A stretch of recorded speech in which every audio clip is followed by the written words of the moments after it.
Jubilee mwaka 2025, mahujaji katika matumaini.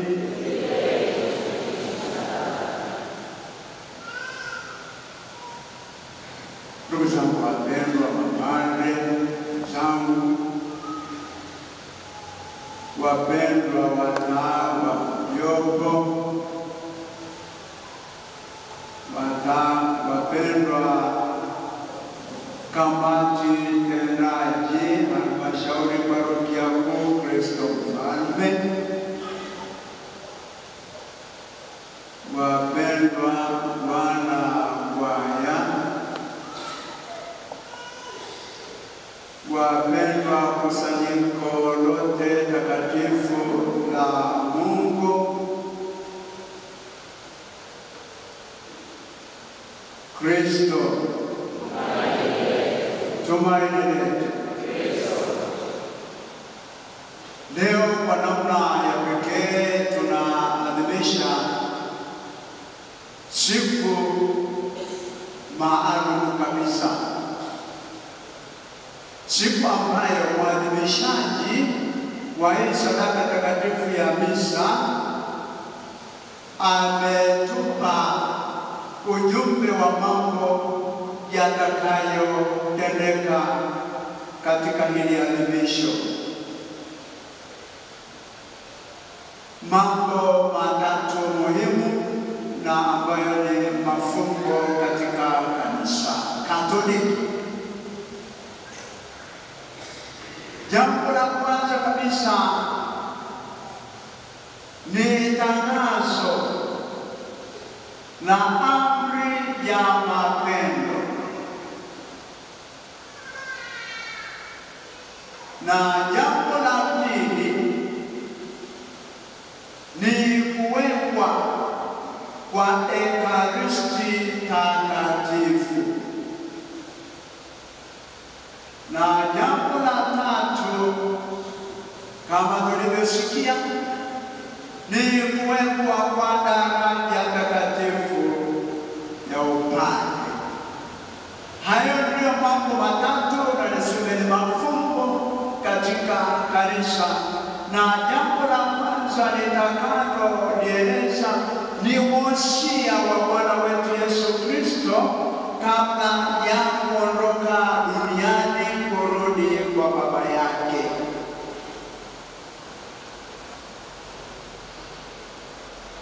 Jambo hilo la kwanza ambalo litafanyika hivi punde baada ya mafundisho haya ni tangazo la amri ya mapendo, upendo. Hili tangazo la amri ya mapendo kwamba limetangazwa na Yesu. Asili ya upendo ni Mungu mwenyewe unaonekana katika Kristo aliye mkombozi na wokovu wa kila mmoja wetu.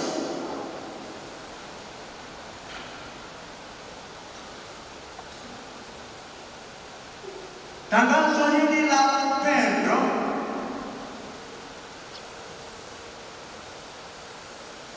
linaonekana katika mambo matatu muhimu.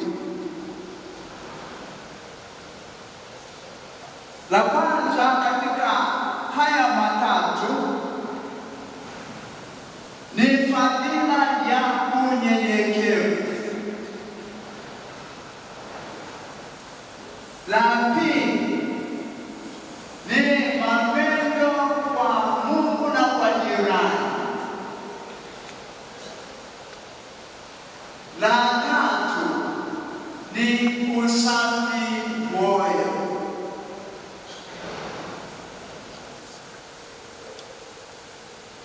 Hili la kwanza la unyenyekevu linaonekana kwa Yesu mwenyewe. Yeye japo ni Mungu na binadamu pamoja, kabla ya kuweka fumbo la Ekaristi takatifu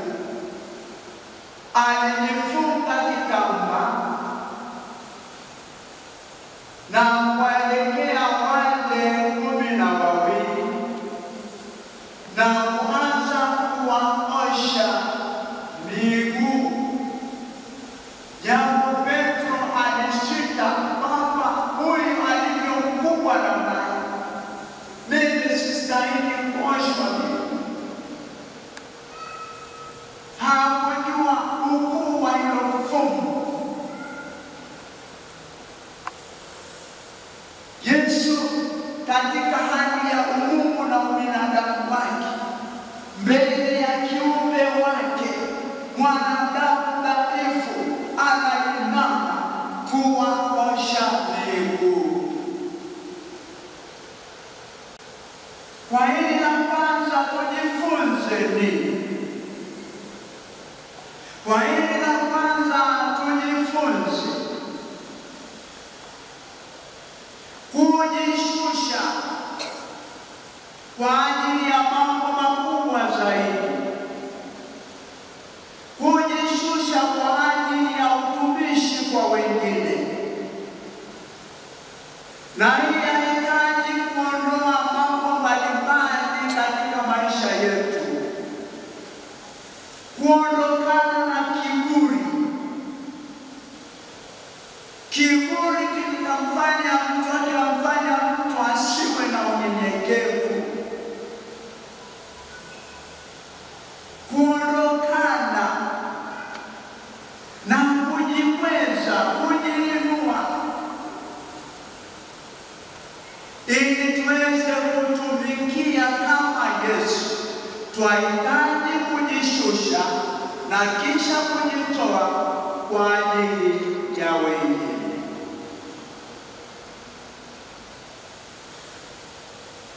Hilo ni la kwanza. La pili, kutafsiri kwa upendo anaotuelezea Yesu katika kila hatua ya maisha yetu, kwa kila binadamu.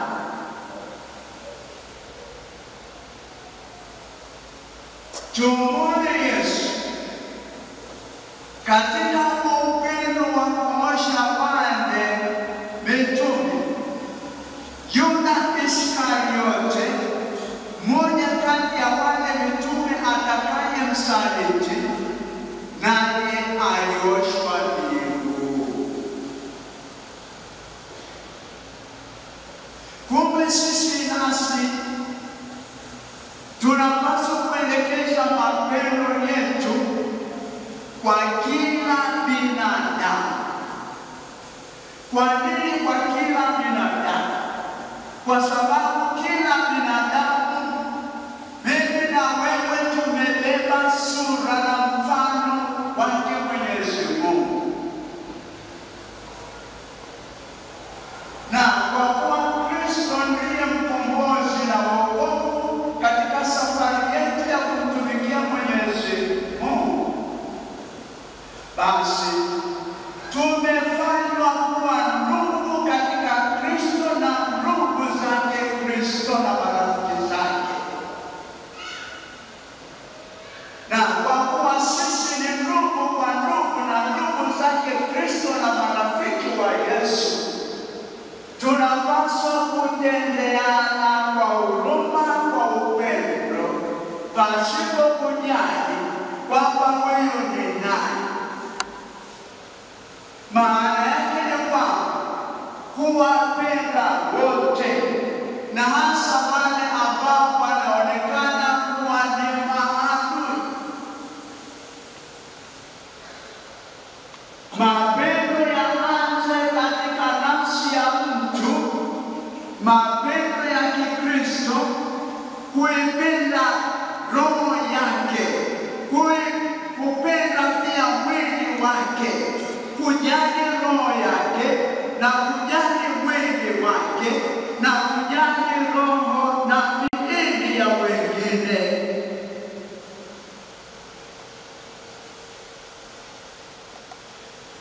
Wanaonekana kuwa maadui, tunapaswa kuwabeba kwa upendo na kuwaonesha upendo wa Yesu, kama Yesu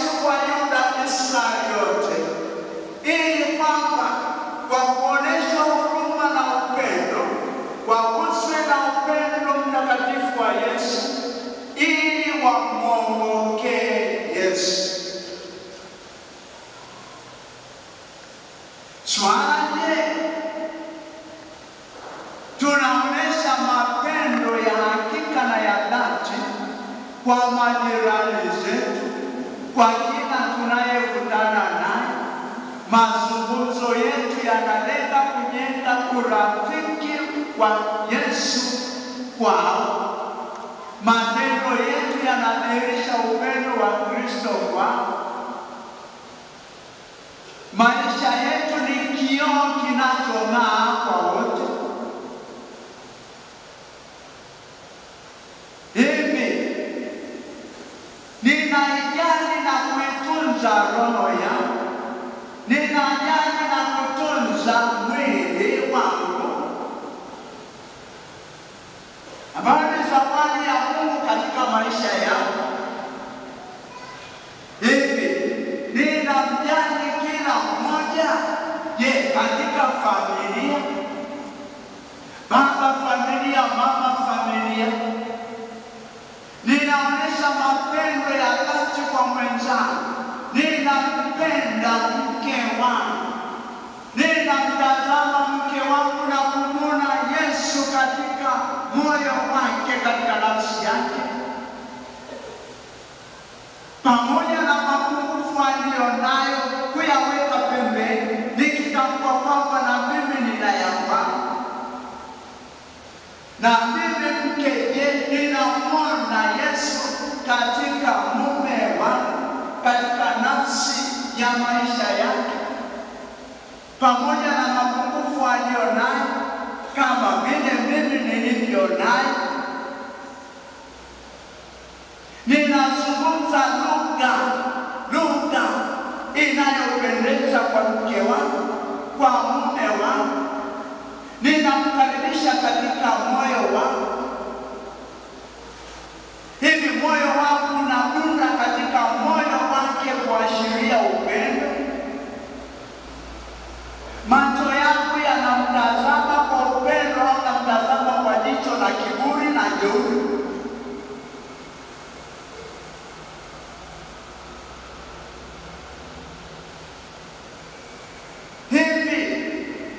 Na jirani yangu, je, ninamjali jirani yangu hata kama yuko katika hali ya namna gani?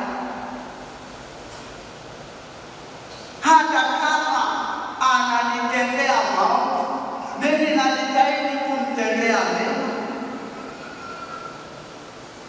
Lakini kama anahatarisha maisha yangu, lakini pia ni niadhari katika yeye kuhatarisha maisha yangu, lakini nibaki bado na kupenda.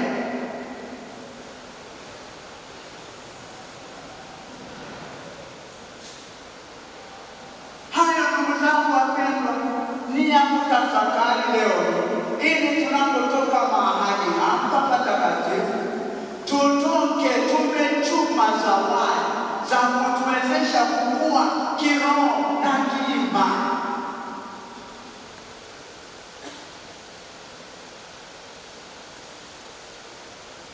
La tatu katika haya, la tatu, la kwanza nimesema unyenyekevu, la pili upendo, la tatu usafi moyo. Tunaona Yesu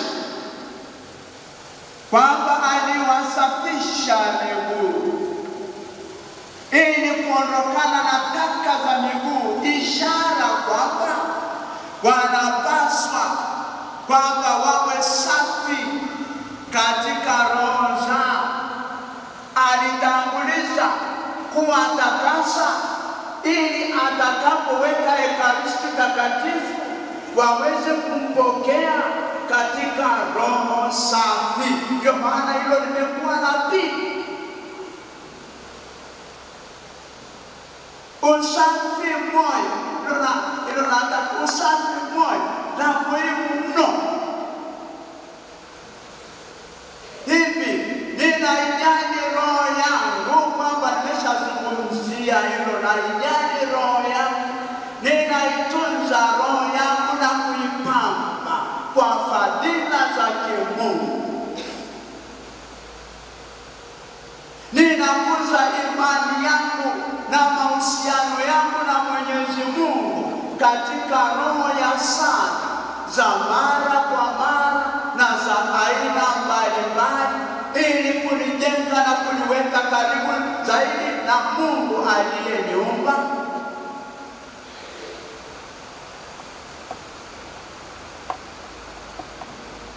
Je, ninao utayari wa kupokea ujumbe wa Mungu unapohubiriwa au ninaposoma na kutafakari, kupokea ujumbe wa Mungu na kuufanyia kazi katika maisha yangu, kukua kiimani, nikijua kwamba neno la Mungu ni mwanga katika maisha yangu na safari katika hija ya matumaini kuelekea Yerusalemu ya juu mbinguni. Kwamba Zaburi ya 119 ya 105 kwamba neno la Mungu liwe ni taa na ni mwanga katika safari ya kumtumikia Mwenyezi Mungu kwa maisha haya na wito alionipa.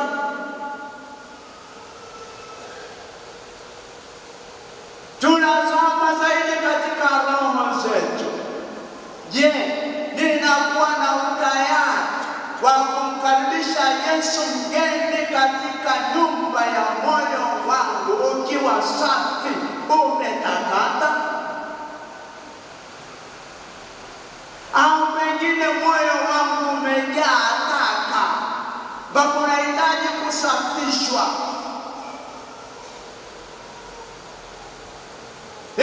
Nitazame, nijimulike, nipige darubini ndani ya nafsi na moyo wangu.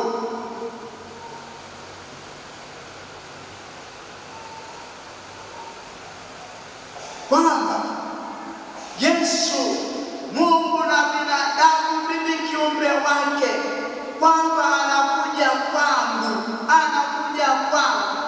ninapaswa kuwa safi namna gani? Kama ninavyoandaa kwa mgeni mashuhuri, naandaa na kupanga huyu ambaye hata kueleza ni vigumu. Mungu na binadamu kuja ndani mwako, ninajiandaa kiasi gani? Ninajitakasa kiasi gani? Hivi nijipime, ninastahili?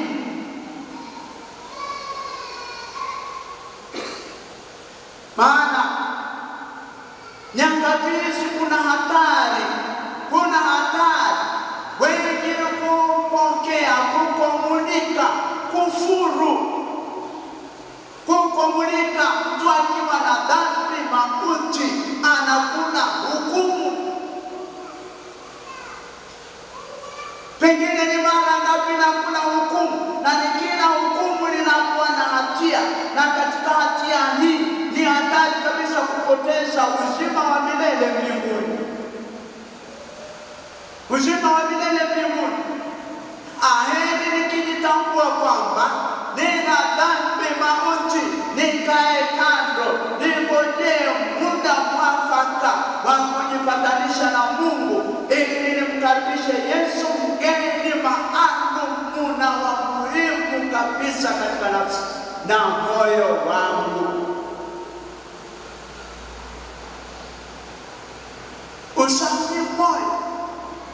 Lakini katika moyo huo kwamba ninaungana na Yesu, asungana na Yesu katika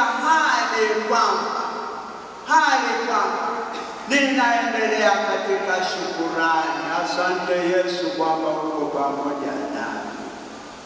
Asante Yesu kwamba uko pamoja nami. Moyo tu wa shukurani basi. Ndugu zangu wapendwa, haya ndiyo mambo ya kutafakari katika hili. Lakini pia nisogee katika fumbo hili la pili muhimu kabisa, Ekaristi Takatifu. Ekaristi Takatifu. Tumemaliza hilo la upendo hilo la upendo. Na ukitaka kujua zaidi, basi some Injili ya Yohane sura ile ya 13 aya 31 hadi 35,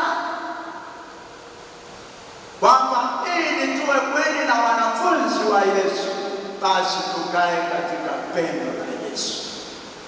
Hilo la pili, Ekaristi Takatifu. Ekaristi Takatifu, Yesu mwenyewe ndiye kaweka Ekaristi Takatifu, si mwingine, ni Yesu mwenyewe kaweka Ekaristi Takatifu. Kwa nini?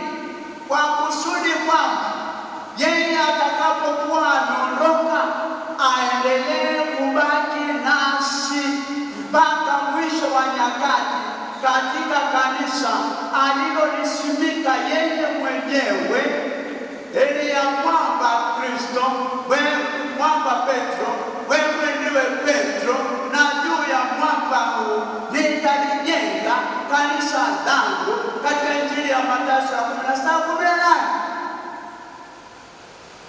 Kwamba ni katika kanisa ni Yesu mwenyewe aliyeweka fumbo hili, na ni fumbo la Ekaristi Takatifu. Na tunaona hilo vizuri kabisa. Msome barua ya Mtume Paulo kwa Wakorinto, ile sura ya 11 aya 25 hadi ya 25, kwamba Mtume Paulo alipokea ni maagizo ya Yesu, kwamba usikule kabla ya kutolewa kwake, alitwaa mkate akaubariki akameza, kwamba mle ndio mwili wangu, vivyo hivyo na kikombe cha damu, hii ndio damu yangu itakayomwagika kwa ajili yenu na kwa ajili ya wengi kwa maondoleo ya dhambi. Hiyo ndio inaonekana vizuri kabisa. Lakini pia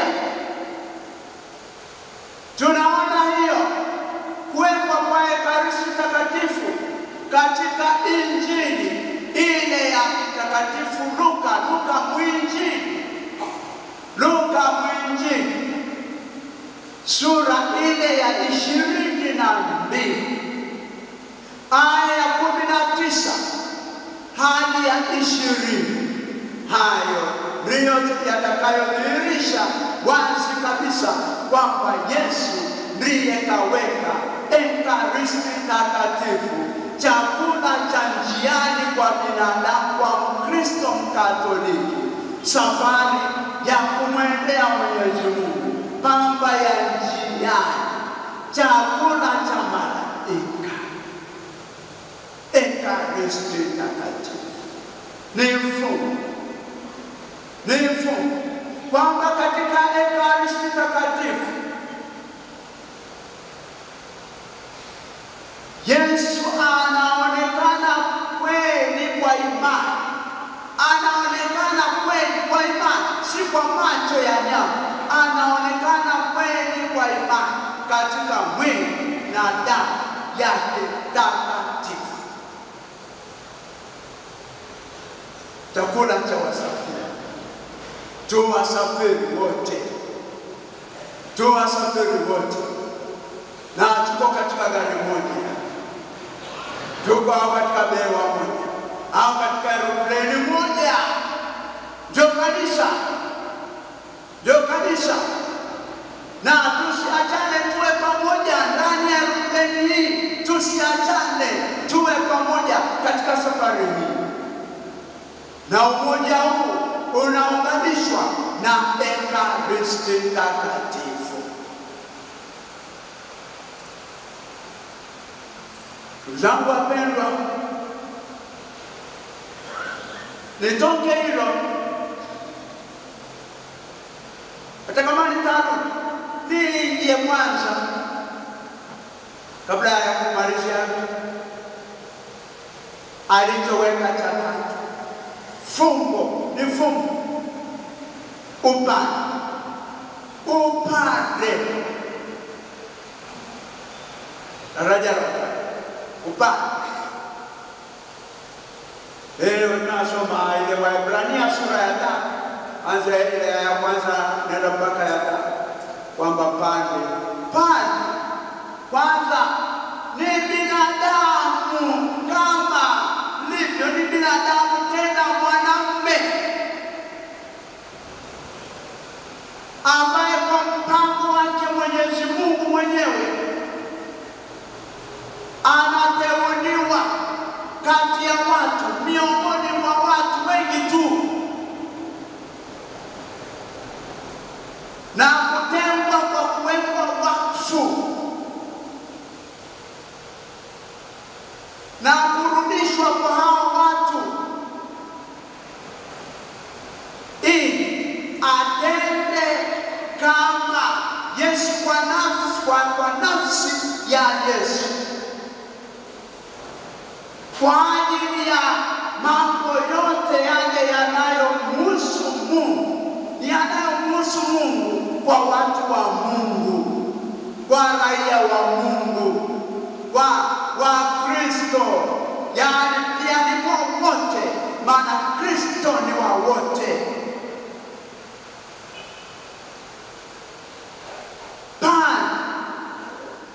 Kuhani ameteuliwa si kwa mastahili yake, ni kwa upendeleo tu wa Mungu, hana cha kujivunia. Na kwa hiyo padre ni zawadi katika kanisa, ni zawadi ya Mungu katika kanisa. Kazi ya huyo padre ni nini? Kazi ya huyo padre ni kuhakikisha kwamba kama Yesu anawafundisha watu wa Mungu, kuwahubiria Injili, watu wamjue, wampende na kumtumikia Mwenyezi Mungu katika safari ya hija toka hapa kwenda huko mbinguni. Padre ni daraja, kwamba anawavusha watu kutoka katika ulimwengu huu, dunia hii, kwenda katika dunia au tuseme kwenda katika dunia, anawavusha kutoka dunia hii kwenda katika umilele. Ndio muhimu, kwenda katika umilele ni kazi ya padre. Kazi ya padre ni kuadhimisha mafumbo matakatifu katika kanisa kwa kadiri ya maagizo ya Yesu kuhani mkuu na wa milele.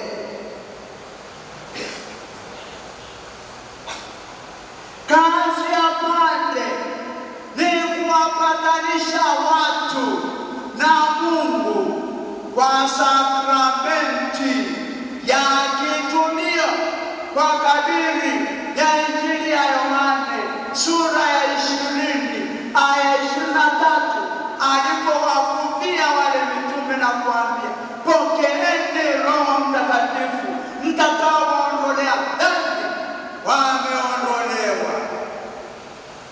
Ili mtakaowafuta ni kwa namna hiyo kwamba anakuwa ni mpatanishi kati ya hawa watu wenye na Mungu Baba yao.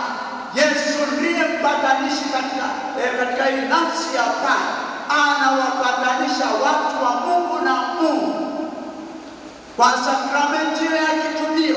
Ni kwa sakramenti ya kitumio anawaponya walio wagonjwa kiroho na kimwili. Ni kwa sakramenti hiyo anawakusanya wateule wa Mungu waliotawanyika na kuwarudisha tena nyumbani kwa Baba, kufurahia masurufu yaliyoandaliwa na Baba.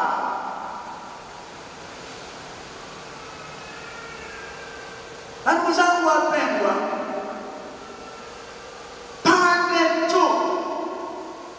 padre tu ndiye peke yake. Padre na kusema pale kwamba pale anapotajwa ni Mkatoliki. Kwingine kote hakuna. Kote unaposikia hakuna. Moja thamani ya padre ndani ya kanisa moja takatifu Katoliki, asili yake ni tu.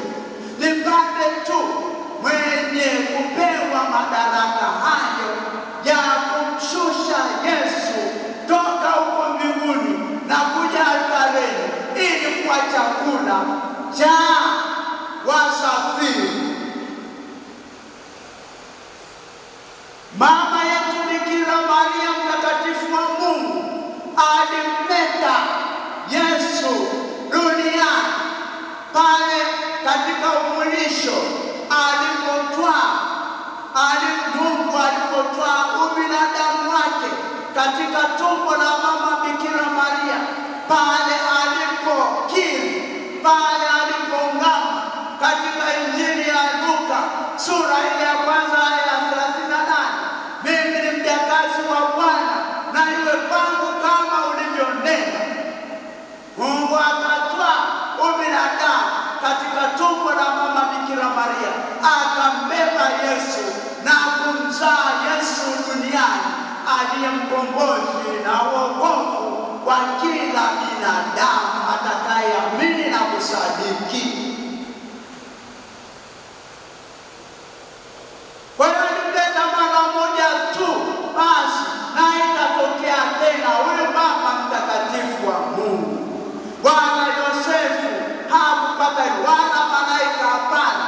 Ni padre tu ndiye mwenye mamlaka ya kuweza kumshusha Yesu kutoka mbinguni na kuja duniani kwa ajili ya wote. Kwa ajili, niseme ni kwa ajili ya wale watakaoamini na kusadiki, Wakristo watakaoamini na kusadiki, Wakatoliki wasife njaa njiani katika safari. Ni padre, na kwa hivyo si kwa mastahili yake, ni kwa upendeleo tu. Ndio maana hata padre, mimi ni nani hata wewe ukubali kuja kwa kutamka haya maneno uliyoagiza Yesu, mimi ni nani? Paswa kuanguka kifudifudi, sistahili.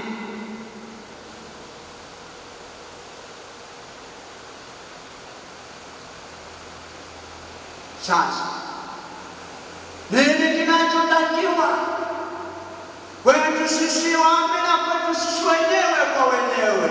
Kinachotakiwa ni kutambua kwamba upande ni zawadi katika kanisa, umetoka kwa Mungu, na kwa hiyo ninapaswa kumheshimu pande kwa kuwa anamzaa mara nyingi kwa ajili yetu sote. Kumheshimu pande, kuwaheshimu mapande, na mimi ninayezungumza kuwaheshimu mapande wenzangu kama paroko wangu na wengine wote, niwaheshimu, niwapende na niwaombee, na kwa kuwa wao pia wananiombea, ndio maana nasimama na waamini.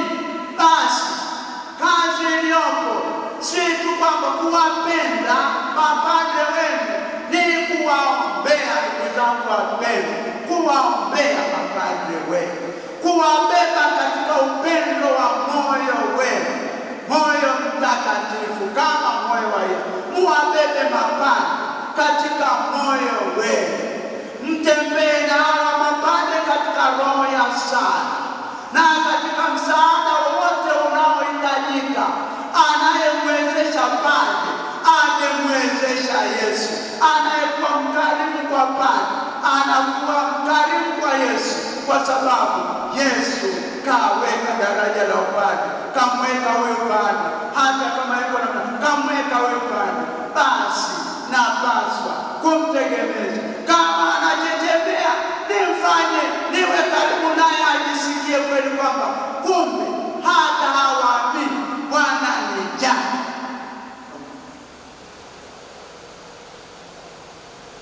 Ndugu zangu wapendwa, katika adhimisho hili takatifu, basi tumezungumza haya mambo muhimu kabisa. Tukaanza na la kwanza, tangazo la upendo. Tukaingia katika tangazo hilo la upendo, tukaona unyenyekevu ni nini, upendo wenyewe kwamba ni kitu gani, na moyo safi. Haya, lakini tukaona kwamba haya yaliwekwa na Yesu mwenyewe, hiyo upendo. Halafu tukaona sakramenti Ekaristi, halafu tukaona sakramenti ya upande. Basi katika haya yote upendo wa Mungu unamiminwa kati yetu. Basi tupige vita kinachozima upendo wa Yesu upendo wa Mungu katika maisha yetu. Hicho tuondokane nacho, tuondokane na chuki, tujivike upendo mtakatifu wa Yesu na kutembea kwa kishindo katika pendo la Yesu. Kwa Yesu anatuambia, amri yangu ndiyo hii, pendani kama nilivyowapenda ninyi. Tumsifu Yesu.